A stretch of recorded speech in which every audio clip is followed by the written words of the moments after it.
100 brands, 100 offers. One stop, one destination. Fashion festivals. One fashion ramp. The one and only Ambika Fashion Mall. Jock and Johns. Buy 2 30%, buy 3 40% discount. Rare Rabbit. Buy 2 20%, buy 3 30%, buy 4 40% discount. Spiker. Buy 2 get 2. Mufti. Buy 2 40%, buy 3 get 3. Killer. Buy 1 30%, buy 2 40%, buy 3 50% discount. Alan Soli. Buy 2 get 2. Vanusin. Louis Philippe flat 30% discount. Lenin Club. Buy 2 30%, buy 3 40% discount. Parex. Buy 2 get 2. Crimson Club. Buy 2 get 1. US Polo. Buy 2 get 30% off. Auto. Twills. Cool Colors. Augsburg. White House. Up to 20% discount. 100 brands. One stop. One destination. Ambika Fashion Mall. Trunk Road. Karnool Road. Ongole. మైనార్టీలకు Telugu Desam party ఎల్లవేళలా అండగా ఉంటుందని ఒంగోలు శాసనసభ్యులు దామచల్ల జనార్దన్ అన్నారు.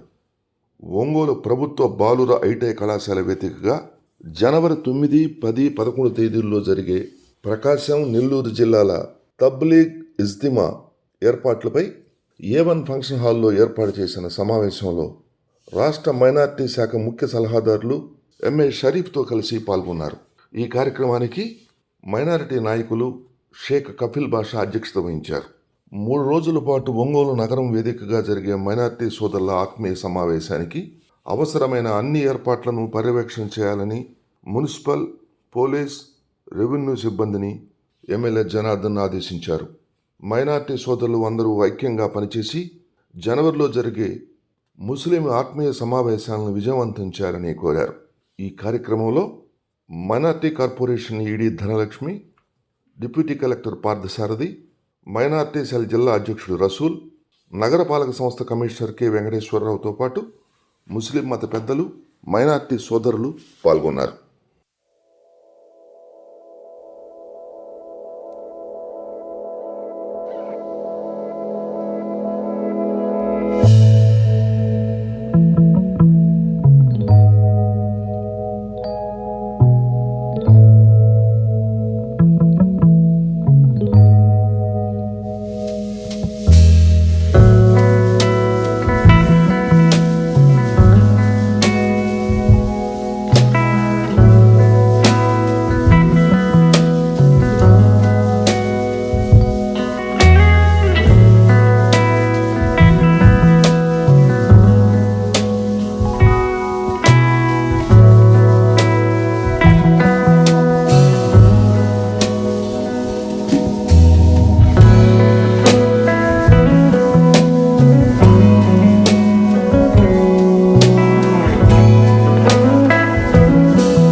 ఏదైతే గత నెల క్రితం నన్ను ప్రభుత్వ సలహాదారుడిగా మైనారిటీస్ అఫైర్స్ మీద వేయటం జరిగింది.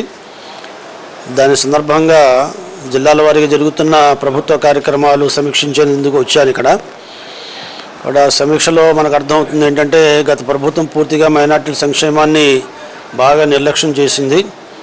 మైనారిటీస్ ఫైనాన్స్ కార్పొరేషన్ కానీ, ఉర్దూ అకాడమీ కానీ, అదే మైనారిటీస్ వెల్ఫేర్ డిపార్ట్మెంట్ కానీ, వక్ఫ్ బోర్డు కానీ, ఈ సంస్థలకి ఏవైతే నిధులు విధులు ఇవ్వాలో అవి ఏమి ఇవ్వకుండా కేవలం బటన్ నొక్కుతూ ఈ వ్యవస్థని పూర్తిగా నిరుపయోగం చేసింది. గతంలో తెలుగుదేశం పార్టీ అధికారంలో ఉన్నప్పుడు మైనారిటీస్ ఫైనాన్స్ కార్పొరేషన్ ద్వారా సుమారుగా 3,000 మందికి 18 కోట్ల రూపాయలు ఆర్థిక సహకారం చేయటం, అదే రకంగా 1,700 మందికి టైలరింగ్ ట్రైనింగ్ ఇవ్వటం, ఇంకా ఎవరైతే చదువుకున్న వాళ్ళకి స్కిల్ డెవలప్మెంట్ ద్వారా జాబ్ మేళాలు నిర్వహించి వాళ్ళకి ఉద్యోగాలు ఇప్పించే ప్రయత్నం చేయటం, లాయర్లుగా ఉన్న వాళ్ళకి కూడా స్టైఫండ్ ఇచ్చి వాళ్ళకి ట్రైనింగ్ ఇచ్చి వాళ్ళ వృత్తుల్లో ప్రావీణ్యం సంపాదించడం ప్రయత్నం చేయటం, ఆ రకంగా అనేక కార్యక్రమాలు చేసాం. అంతేకాక pre matric post matric scholarships కూడా ఇదోధికంగా ఎంతమంది అయితే అర్హత కలిగిన వాళ్ళకి అందరికీ ఇచ్చాం. టీచర్స్ ఎవరైతే ఉంటారో ఉర్దూ టీచర్స్ కానీ, అదే రకంగా మైనార్టీ హై స్కూల్లో కానీ, జూనియర్ కాలేజీలో కానీ విద్యాబుద్ధులు అందరూ నేర్పించుకోవడానికి అన్ని రకాలైన సహకారాలు అందించాం. వక్ఫ్ ఆస్తులు పరిరక్షించి వాటి అభివృద్ధి కోసం నిరంతరం కృషి చేసాం. కానీ ఇవన్నీ కూడా గత 5 సంవత్సరాలు జరగలేదు. అందుకనే మైనార్టీలు చాలా వ్యతిరేకంగా ఉన్నారు. మైనార్టీ వర్గాల వాళ్ళందరూ కూడా తెలుగుదేశం పార్టీకి మద్దతు పలకటం మూలంగా ఈనాడు 161 స్థానాలు ఎన్డీఏ కూటమి గెలవడానికి కారణభూతం అయింది. ఏదైతే నమ్మకం ఈరోజు చంద్రబాబు నాయుడు గారి మీద, తెలుగుదేశం పార్టీ మీద నమ్మకం పెట్టుకున్నారో ఆ నమ్మకానికి తగ్గట్టుగానే భవిష్యత్తులో మైనార్టీల యొక్క సంక్షేమం కోసం, విద్యా వ్యాప్తి కోసం, వాళ్ళ ఆలోచనలు తగ్గట్టుగా వాళ్ళ మనోభావాలకు ఎక్కడ కూడా విఘాతం కలగకుండా గతంలో అన్నగారు కాలం నాటి నుండి ఏదైతే మత సామరస్యం కాపాడుతూ సామరస్యం అయిన ఒక శాంతియుతమైన వాతావరణం కల్పించి సమాజాని కోసం కృషి చేసాం. ఆ రకంగా కృషి చేసి మైనార్టీల్లో విద్య, ఉపాధి, మరి అదే రకంగా ఉద్యోగ అవకాశాలు పెంచడానికి ప్రత్యేకంగా రాబోయే రోజుల్లో మేము ప్రయత్నం చేస్తామని సందర్భంగా మనం చేస్తున్నాం. తబ్లీగ్ జమాత్ ఇస్తమా ఇది గవర్నమెంట్ ఐటీ కాలేజీలో 9, 10, 11 ఈ 3 రోజులు ఆధ్యాత్మిక చింతనతో కూడుకున్న కార్యక్రమం నిర్వహింపబడుతుంది. ఈ కార్యక్రమంలో వేలాదిగా అంటే సుమారుగా 1,00,000 మంది ముస్లిం సోదరులు సమావేశమయ్యే అవకాశం ఉంది. దీనికి కావాల్సిన ఏర్పాట్లో కూడా స్థానిక శాసనసభ్యులు మన దామచర్ల జనార్దన్ గారు ప్రభుత్వ పరంగా కూడా కొంత సహకారం అంటే తాగడానికి నీళ్లు, అక్కడ కరెంటు సదుపాయం అటువంటి కల్పించి సహకరిస్తున్నారు. ప్రభుత్వానికి మరి పెద్దలు కూడా చాలా ధన్యవాదాలు తెలుపుతున్నారు. కాబట్టి ఈ సమావేశం కేవలం రాజకీయాలకు అతీతంగా ప్రపంచ జీవిత విషయాలకి సంబంధం లేకుండా కేవలం ఆధ్యాత్మికంగా అల్లా ప్రవక్త మహమ్మద్ రసూలుల్లాహి సల్లల్లాహు అలైహి వసల్లం గారి విధానాలు జీవితంలో అలవర్చుకుని ఒక మంచి పౌరుడిగా, ఒక మంచి వ్యక్తిగా అటు కుటుంబంలో కానీ సమాజంలో కానీ మెలిగే రకంగా ఇహలోక జీవితం కంటే పరలోక సాఫల్యం కోసం ఈ సమావేశాలు మంచి నడవడికను తీర్చిదిద్దే సమావేశాలు. కాబట్టి దీంట్లో పాల్గొని వినే ప్రయత్నం ప్రతి ఒక్కరు చేయాలని సందర్భంగా మనం చేస్తున్నాం. వచ్చే నెల 9, 10, 11 తేదీలో నెల్లూరు, ప్రకాశం జిల్లాల యొక్క ఇస్తిమా కార్యక్రమాన్ని మార్కెట్ యార్డ్లో తలపెట్టడం జరిగింది. ఈ కార్యక్రమానికి గత నెలలోనే గౌరవ శాసనసభ్యులు దామచర్ల జనార్దన్ గారు అధికారులందరినీ పిలిపించి రివ్యూ చేయడం జరిగింది. అధికారులందరికీ ఆదేశాలు జారీ చేయడం, అదేవిధంగా ప్రతి కార్యక్రమంలో అధికారులతో సహకరించమని చెప్పడం జరిగింది. అదేవిధంగా ప్రతి కార్యక్రమం ఎలక్ట్రిసిటీ కానివ్వండి, మున్సిపాలిటీలు కానివ్వండి, మేమంతా కార్యక్రమాలతో సమన్వయం చేసుకుంటూ ప్రతి కార్యక్రమాన్ని ముందు నడిపిస్తున్నాం. ఈరోజు వర్షాకాలం వల్ల వాళ్ళు ఉన్న పరిస్థితి లేకపోవడం వల్ల ఈ కార్యక్రమాన్ని రిసీవ్ చేయడం జరిగింది. అందువల్ల మనమంతా రాబోయే ఇస్తిమా కార్యక్రమాన్ని జయప్రదం చేయాల్సిందని కోరుకుంటూ, అదేవిధంగా జనాబ్ షరీఫ్ గారికి మా చిన్న విన్నపం ఏంటంటే, గతంలో ఎమ్మెల్యే గారు 2017 ఎమ్మెల్యేగా ఉన్నప్పుడు ఈ జిల్లాలో మైనార్టీ విద్యార్థులు నలుమూల నుంచి ఎర్రగొండపాలెం కానీ, మార్కాపురం కానీ, గిద్దలూరు నుంచి కానీ అనేక మంది విద్యార్థులు ఒంగోలు నగరంలో ఉన్నటువంటి హెడ్ క్వార్టర్స్కి వచ్చి ఒంగోలులో ఐటీఐ కానీ, ఇంజనీరింగ్ కానీ ప్రభుత్వ కాలేజీల్లో చదువుకోవడం జరుగుతుంది. వారికి వసతి లేకపోవడం వల్ల ఆ రోజు మనమంతా ఎమ్మెల్యే గారిను అభ్యర్థించడం, ఎమ్మెల్యే గారు వెంటనే స్పందించి 2018లో అప్పటి కలెక్టర్ గారైనటువంటి సుజాత శర్మ గారికి ఒక పత్రాన్ని ఇవ్వడం, మేడం గారు వెంటనే స్పందించి ఆ రివ్యూను ఆ పత్రాన్ని సెక్రటరీకి పంపడం జరిగింది. కానీ అధికారం 19 కోరుకోవడం వల్ల ఆ కాలేజీ ఆ యొక్క ఇన్స్టిట్యూట్ను ఏర్పాటు చేయలేకపోయారు. ముఖ్యంగా అనేక మంది విద్యార్థులు గిద్దలూరు నుంచి కానీ, మార్కాపురం నుంచి కానీ అనేక మంది విద్యార్థులు ఇక్కడికి వచ్చి వసతి లేకపోవడం వల్ల ఒక మైనారిటీ హాస్టల్లో ఏర్పాటు చేయవలసిందిగా మీ షరీఫ్ గారిని మా అందరి తరఫు నుంచి ఎమ్మెల్యే గారి తరఫు నుంచి మేము కోరుకుంటున్నాం. అదేవిధంగా ఆ సమస్య ఏర్పాటు గతంలో కూడా ఎమ్మెల్యే గారు కృషి చేస్తున్నారు. మళ్ళీ ఎమ్మెల్యే గారు కూడా దానిని కొనసాగించవలసిందిగా కోరుకుంటూ నేను ఈ కార్యక్రమాన్ని మీరందరూ వచ్చినందుకు ఉదయపూర్వక ధన్యవాదాలు కోరుకుంటూ రెవెన్యూ వాళ్ళని అందరినీ కూడా పిలిచి ఒక మీటింగ్ కూడా ఆల్రెడీ మనం పెట్టాం. దాని ఉద్దేశపూర్వకంగా రేపు దగ్గరికి వస్తుంది కాబట్టి మళ్ళీ ఒకసారి ఇంకా మనకు ఏ అవసరాలు ఉన్నాయి, మా సైడ్ నుంచి మీకు ఏం చేయాలి అనే ఒక దాని మీద ఈరోజు ఈ కార్యక్రమం పెట్టారు. దానికి మన పెద్దలు గౌరవనీయులు మన షరీఫ్ గారు కూడా మన కోసం ఈరోజు దాని ఉద్దేశపూర్వకంగా ఆయన కూడా దాన్ని సైట్ని చూడటానికి అని చెప్పేసి ఈరోజు వచ్చారు. వర్షాల వల్ల ఆ సైట్ దగ్గరికి వెళ్ళలేకపోయాం కాబట్టి ఇక్కడ ఈ సమావేశం ఏర్పాటు చేసుకున్నాం. నేను అప్పుడు చెప్తున్నాం, పోయినసారి మన గవర్నమెంట్లోనే మీరు ఆ రోజు మూడు రోజులు చేసుకున్నారు. అప్పుడు కూడా మీరు ఏది అడిగితే అది వాటర్ కానీ, లేకపోతే క్లీనింగ్ కానీ, పోలీసు ట్రాఫిక్ వాళ్ళు కానీ, అదేవిధంగా అక్కడ ఏ ఇబ్బంది కావటం, లైటింగ్ కానీ అన్నీ కూడా ఆ రోజు మా వంతు మేమంతా కూడా కృషి చేసాం. ఆ రోజు చాలా పీస్ఫుల్గా ఆ రోజు జరిగిందని చెప్పి కూడా మేము తెలియజేస్తున్నాం. ఈరోజు కూడా ఖచ్చితంగా రేపు జరిగే 9, 10, 11 కూడా చాలా చక్కగా జరుగుతుంది. ఎంతోమంది బయట ఊరి నుంచి వచ్చిన వాళ్ళకు కూడా ఇబ్బంది లేకుండా అన్ని సౌకర్యాలతోటి మా సైడ్ నుంచి మీరు ఏం చెప్తే చేయడానికి మేము సిద్ధంగా ఉన్నాం. తప్పకుండా చేస్తామని చెప్పి కూడా మీకు అందరూ కూడా మేము తెలియజేస్తున్నాం. కాబట్టి మీరు కూడా జాగ్రత్తలు తీసుకోండి, ఐక్యతగా చేయండి, గ్రూపులు లేకుండా ఇగోలకు పోకుండా అందరూ కలిసికట్టుగా మీరు పనిచేసుకుంటే ప్రోగ్రాము చాలా చక్కగా జరుగుతుంది. ఇందాక మన కపిల భాష చెప్పినట్టు ఉర్దూ హాస్టల్ కావాలని చెప్పేసి మన పిల్లలు చదువుకోవడానికి ఇబ్బంది అవుతుంది. దూరం నుంచి వచ్చినప్పుడు ప్రాబ్లం ఉందన్నారు. దాన్ని కూడా ప్రపోజల్ పెడతాం. ఖచ్చితంగా దాన్ని కూడా ఇంప్లిమెంట్ చేసి దాన్ని కూడా మనం తీసుకొచ్చే మార్గాన్ని చేస్తామని చెప్పి కూడా మీకు ఈ సందర్భంగా నేను తెలియజేస్తా ఉన్నా. కాబట్టి ముందు 9, 10, 11 జరిగేది అందరూ కలిసి, అంతా పెద్దలంతా ఉన్నారు, అందరూ కూర్చొని మీకు ఏం కావాలనేది మాకు చెప్పండి. మా కమిషనర్ మేమందరం కూడా రెడీగా ఉన్నాం.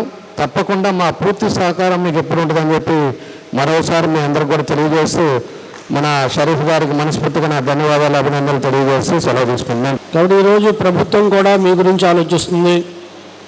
ఆనాడు ఎన్టీ రామారావు గారు పార్టీ స్థాపించిన నాటి నుండి ఈ రోజు వరకు చంద్రబాబు నాయుడు గారు మరి ముఖ్యమంత్రిగా 4వసారి ప్రమాణ స్వీకారం చేసిన తర్వాత కూడా ఆయన మైనార్టీల గురించే ఆలోచిస్తుంటాడు.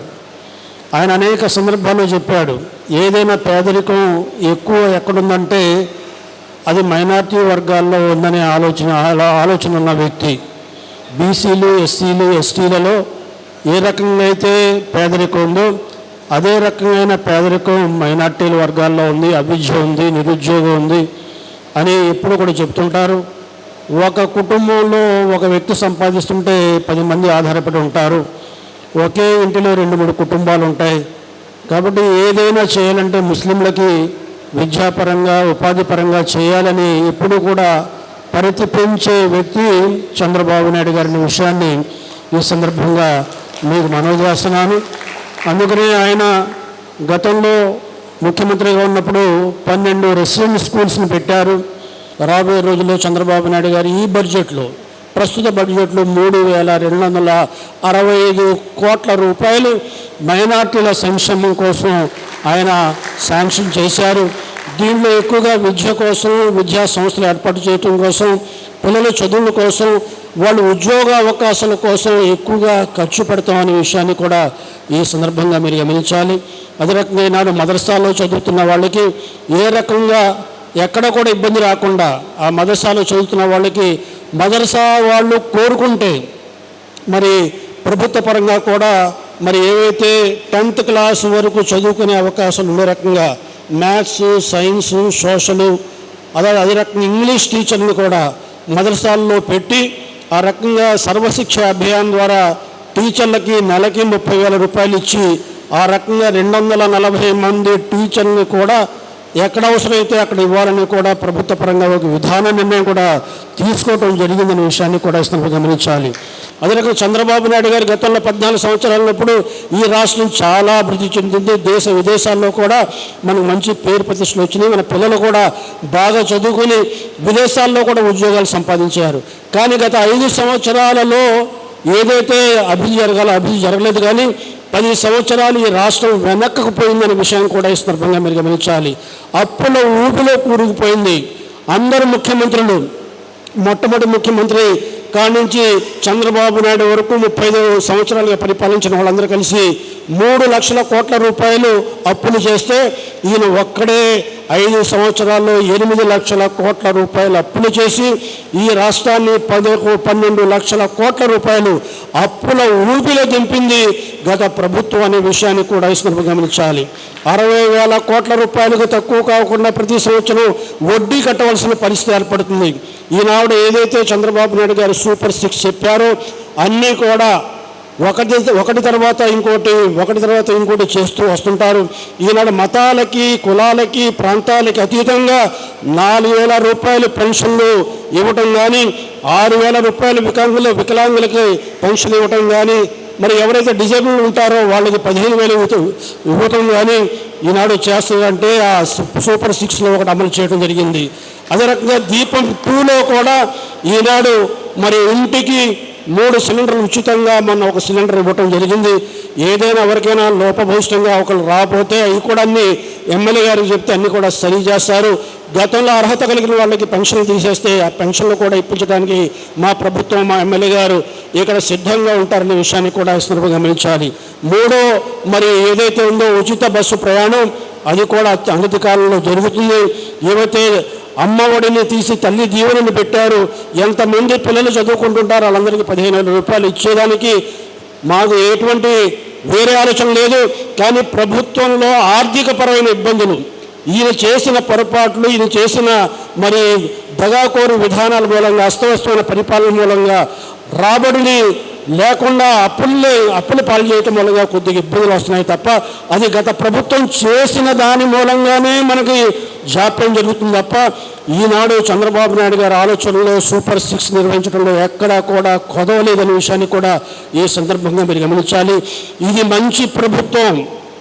మనకి మైనారిటీలకు కానీ, ఎస్సీలకు కానీ, ఎస్టీలకు కానీ, బీసీలకు కానీ, ఓబీసీలో ఉన్న అగ్రవర్ణాలలో ఉన్న ఎవరైతే పేదవాళ్ళు ఉంటారో వాళ్ళందరికీ కూడా మంచి చేసే ప్రభుత్వం, మన పిల్లల భవిష్యత్తును తీర్చిదిద్దే ప్రభుత్వం.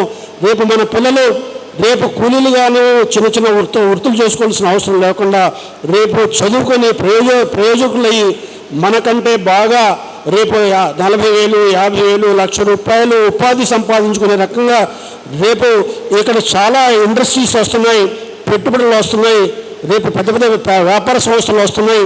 ఈ మీకు దగ్గరలో రాజధాని మరి అమరావతి అమలు జరగబోతుంది. నీటి వనరులన్నిటి కూడా సభ్యం చేస్తున్నారు.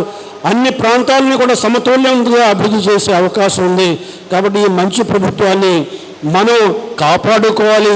ఈ ప్రభుత్వం కలకాలం ఉండే రకంగా మనం చూసుకుంటే తప్ప ఈ రాష్ట్రం అభివృద్ధి చెందదనే విషయాన్ని మరోసారి చెబుతూ जो मोहब्बत जताए आप लोग यहाँ पर मेरे आने पर मेरे लिए इतने लोग यहाँ पर जमा हुए, ख़ास करके जो इज्तिमा का जो इंतज़ामात के वास्ते आप लोग यहाँ पर जो मेहनत करते हैं, इज्तिमा के वास्ते हमारे एमएलए साहब पूरे जो हुकूमत के ज़रिए से आने वाले सहूलत पूरे पहुँचाने वास्ते कोशिश, बिजली के बारे में, पानी के बारे में, रोडों के बारे में और दूसरे चीज़ों के बारे में, क्लीनिंग के बारे में, साफ़ सुथराई के बारे में, हर एक चीज़ में भी हमारे एमएलए साहब आप लोगों को साथ देते हैं. माशाल्लाह, अल्लाह से दुआ करो ये इज्तिमा जो होने वाला इज्तिमा अच्छा से अच्छा होना माशाल्लाह अल्लाह चाहे तो 1 लाख से कम नहीं हो सका तादाद यहाँ पर आते।